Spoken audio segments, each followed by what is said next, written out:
Lep pozdrav vsem skupaj. Bomo kar začeli. Naš panel se imenuje Močno gospodarstvo za močno Evropo. Vsi vemo, da je bila pravzaprav Evropa v preteklih letih eno gonilo in razvoj tako v svetovnem merilu, ko gre za gospodarske stvari in tudi v smislu blaginje.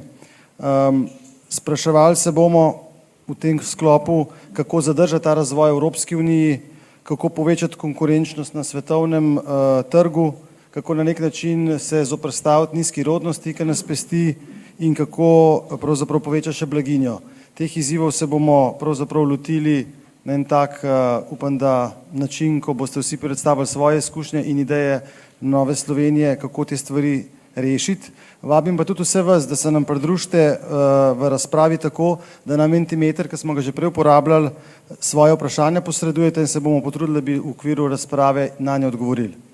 Bom za začetek kar Janeza vprašal.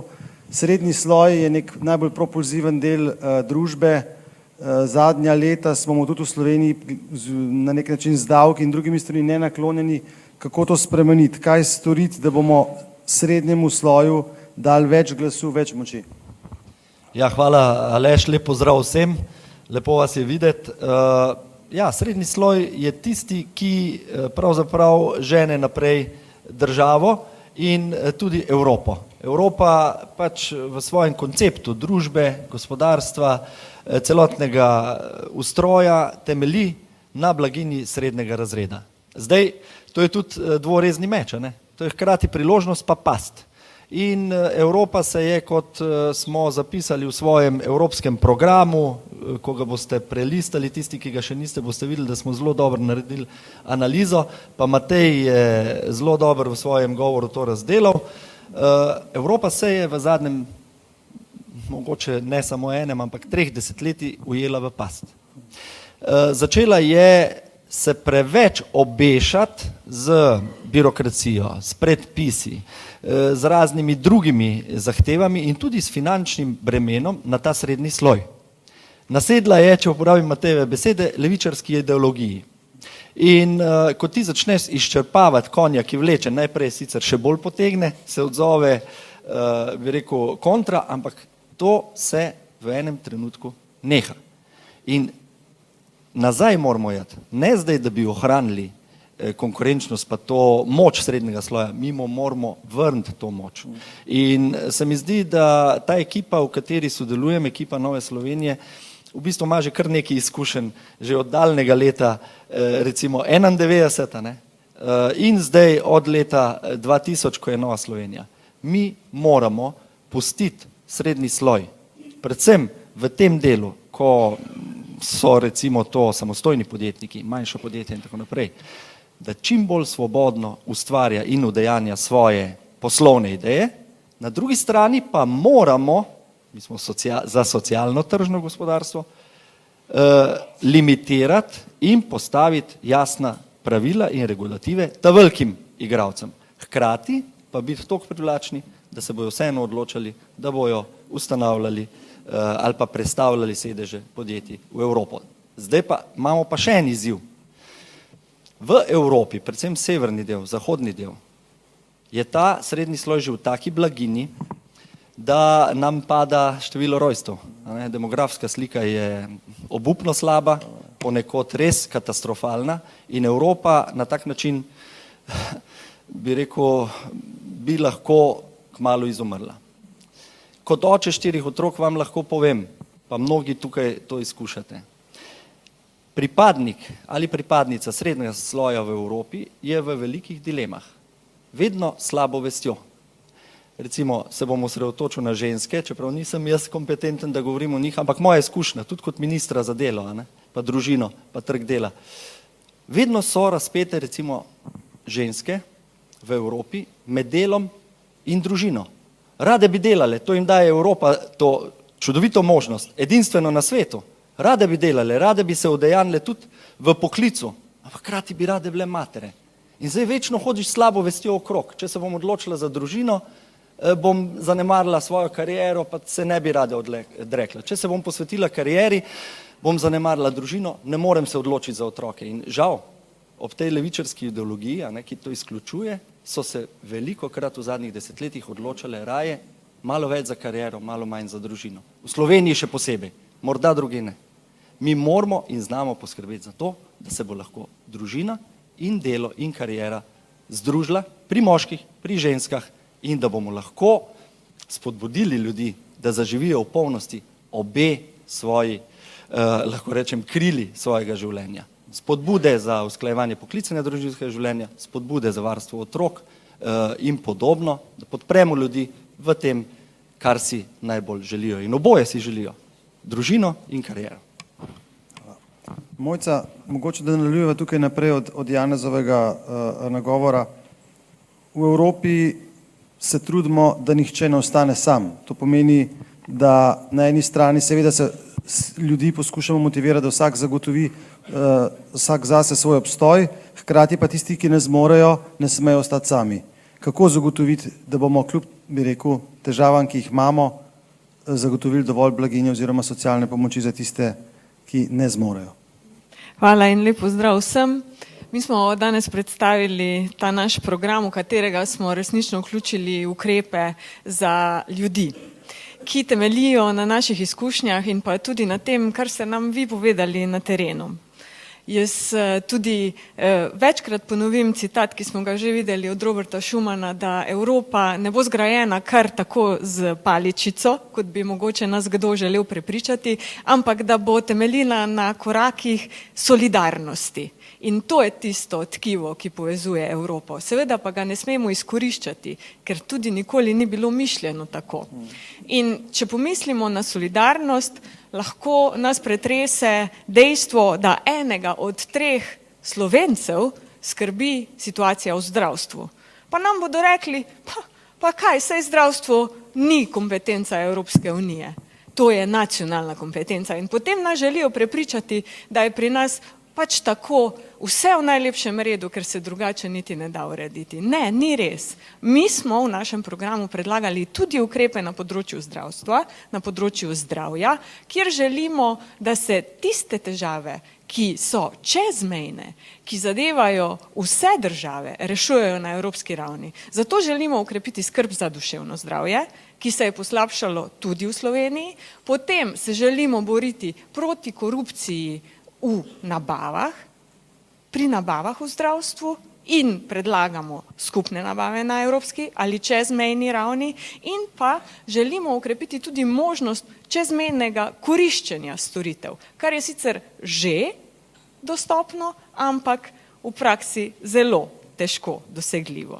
In tudi na takšen način želimo prispevati k reševanju situacije v slovenskem zdravstvu. Pa to je samo ena od tematik, ki so tako imenovane solidarnostne. Če pomislimo tudi na zaposlovanje, seveda, mi želimo omogočiti tudi tujcem, da se zaposlujejo pri nas, vendar pa želimo, da se čim prej vključijo v ta sistem plačevanja prispevkov in tako prispevajo tudi v socialni sistem. Torej, želimo omogočiti njihovo integracijo, kar se da čim prej, da bodo tudi oni lahko prispevali v ta sistem socialne varnosti, ki je pravzaprav eden izmed največjih dosežkov na evropski ravni.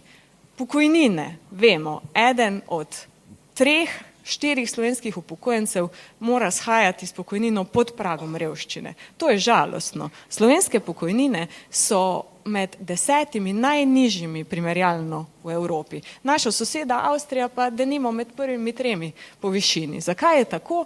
Tukaj gre dejansko za razlike v upravljanju nacionalnih sistemov in pa mi želimo se približati evropskim ravnem pokojnine in spodbujati tudi zasebna vlaganja. Torej, preglednost sistemov, da tisto, kar vplačuješ, potem tudi lahko koristiš.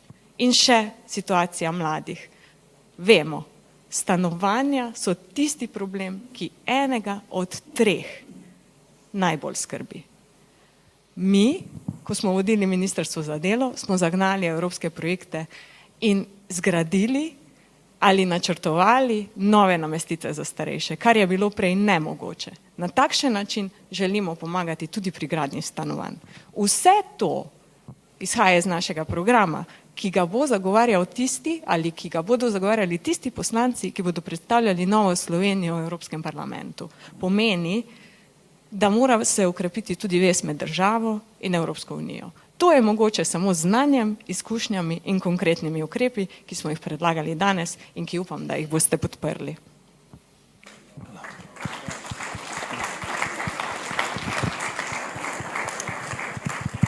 David, kot župan in državni svetnik zagotovo razmišljate, kaj lahko Evropska unija stori za Slovenijo na lokalni ravni. Imamo tudi v smislu gospodarstva, tukaj imamo še turizem, ki je zagotovo gospodarska panoga, ni samo več nekaj za zraven.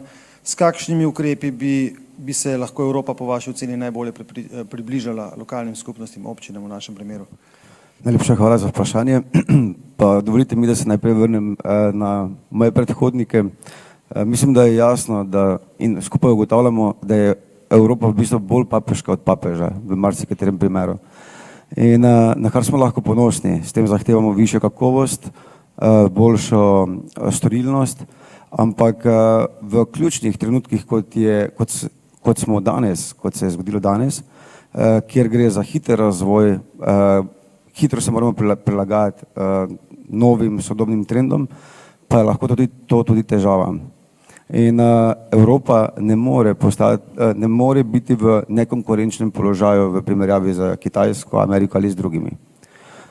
Menim, da je za rast ali prednost Evropske unije potreben visoko kakovosten kader. Visoko usposobljen kader, tukaj vemo, da imamo prednosti. Dodana vrednost pomeni više plače, večje možnost plač, boljše plače, dostojno plačilo za opravljeno delo. Zagotoviti pa moramo tudi lažjo izmenjavo delavcev znotraj Evropske unije. Sami vemo, tisti, ki prihajamo iz Štajerske, da je gospodarstvo, po domače rečemo, na tapeti, prav zaradi delovnih migracij vsakodnevno iz Maribora v Avstrijo, v Graz ali podobno. In pomembno je, da se Evropa najde skupno politiko okoli davčnih omejitev ali davčnih priložnosti. Torej, močno gospodarstvo potrebuje privlačno poslovno okolje, zmanjšanje birokratskih bremen za podjetja vsaj za 25%. In le na ta način bo Evropa ostala konkurenčna tudi v prihodnje. Vemo pa, kar vidimo danes v Nemčiji in ostalih državah, da takrat, ko Nemčija zakašlja, Slovenija zboli, tako da ta povezanost in predvsem jasna strategija razvoja gospodarstva je nujna. Janez, tebi bi predal besedo, da nam poveš kaj kot nekdanji minister za delo, kaj lahko, bi rekel, Evropa in posledično potem tudi Slovenija naredi, da pride bolj naproti ravno temu, kar si prej rekel, usklajevanje poklicnega, družinskega življenja. Gospodarstvo so ljudje, če so ljudje dobro počutijo, imajo dobre ideje, če imajo dobre ideje, je to stvar razvoja in uspeha. Kako se tukaj loti? Ja, Aleš, veliko lahko naredi. Čeprav se nam zdi, da je oddaljena, ampak pravzaprav je moja izkušnja, ker smo predsedovali v času našega ministrovanja, smo predsedovali Evropski uniji. Pa bom ponazoril zgodbo. ko mislimo, kako v Evropi se ne dajo stvari premakniti. Včasih so že sami Evropejci obupali. Evropski komisar, ki je sicer socialist, mi je rekel pred prevzemom, je rekel, Janez je rekel, pri enih zadevah, pač vi ste malo manjša država, pri enih zadevah je treba vedeti, kje so tvoje limite, ne lotevaj se ta težkih dosijejev, ker so nemogoči, samo da prođe bi rekli, ne. Je rekel, minimalne plače, rajš roke proč, pay transparency, tudi ne bo šel. Počakajte tiste pol leta, pa bomo pol mita veliki bomo reševali te zadeve. No, hvala Bogu ga nismo poslušali. Ključno je bilo, da smo imeli dobro ekipo in Slovenci to znamo. V Novi Sloveniji pa še posebej, kot vidite, smo vedno timski igralci in skupaj delamo in se da tudi na evropski ravni stvari naprej premakniti. V pol leta smo pripeljali do direktive o minimalnih plačah, smo s tem uredili trg dela za kar nekaj 10 milijonov Evropejcev, ki nimajo recimo tako dobro poskrbljeno za dostojno plačilo, o katerem je govoril David, za pošteno delo in pa nekako postavili temelje za to, da pač ne glede na tvoj spol, za isto vrednoteno delo dobiš enako plačilo, kar v Sloveniji ni problem, ponekod, predvsem mogoče v vzhodnem pa bolj južnem delu Evrope, pa je problem. Torej, veliko lahko naredimo. Kot nosilci odgovornosti na evropski ravni, podobno kot v Sloveniji, kot poslanci, pa ministri in tako naprej, smo pravzaprav promotori svoje države in smo tudi operativci in tisti, ki pravzaprav ideje predstavljamo in jih dajemo na dnevni red. Moja ideja, tudi na evropski ravni, kot tukaj, bo odpreti trg dela, dati pomen stalnemu izobraževanju, lahko rečemo po evropsko se temu reče upskilling, reskilling, zato ker mi imamo že zdaj pomanjkanje delovne sile in moramo to delovno silo, ki jo imamo, dati izza tekočih trakov, izza delovno intenzivnih panog v delovna mesta za višjo dodano vrednostjo, zato pa rabijo IT znanja in ostala znanja, digitalne kompetence.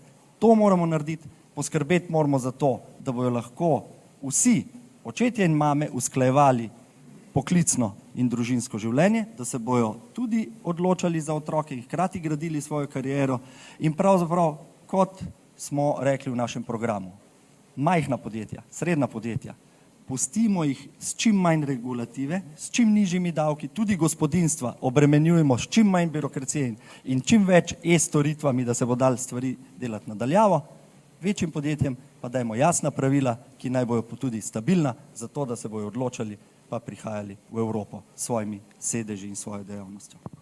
Čas nas priganja, imamo še slabe 4 minutke. Vprašanje iz občinstva je bilo, ali podpirate idejo univerzalnega temeljnega dohodka. Mogoče Mojca zate dobro vprašanje, ko so prej o sociali govorila.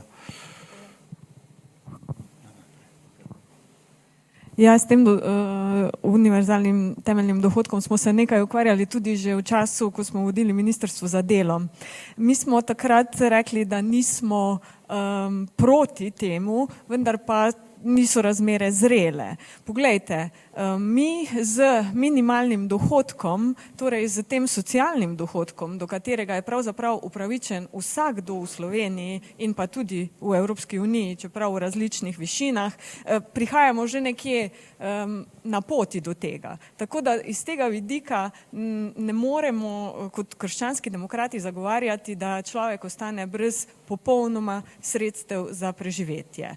Iz tega vidika univerzalni temeljni dohodek do neke mere pravzaprav že obstaja. Vendar pa moramo vsekakor delati na tem, da vsem ljudem, ki so dela zmožni, omogočimo, da svoje potencijale preko izobraževanj, preko usposabljanj, preko dodatnih tečajev, ki jim jih lahko financiramo tudi iz evropskih sredstev, prilagodijo ta svoja znanja in kompetence ter postanejo pomemben in pa tudi prispevajoč akter na trgu dela. In jaz sem prepričana, da ko damo človeku vrednost, ko ga vidimo, ko ga opolnomočimo, ga lahko tudi vključimo na trg dela in s tem prispeva k razvoju in napredku v družbi in se krog sklene. Tako da iz tega vidika lahko rečemo, da zagotavljamo neke pogoje za preživetje, Ob tem ljudi kader izobražujemo, zato da bomo lahko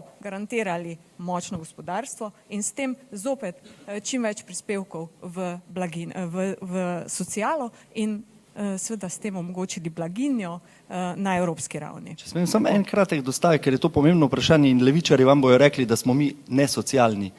Ni res, da ne želimo govoriti o univerzalnem temeljnem dohodku. Nekaj držav je že izvedlo pilotne projekte, z njimi sem bil seznanjen tudi v času predsedovanja. Dve glavni ugotovitvi. A, zaenkrat premalo ustvarimo, da bi si lahko to privoščili in bi bil ta univerzalni temeljni dohodek zelo nizek, vsi bi bili nezadovoljni. In drugič je demotivirajoč. Mi pa moramo držati ljudi v tem, da če zmorejo, prevzamejo odgovornost za svoje stanje.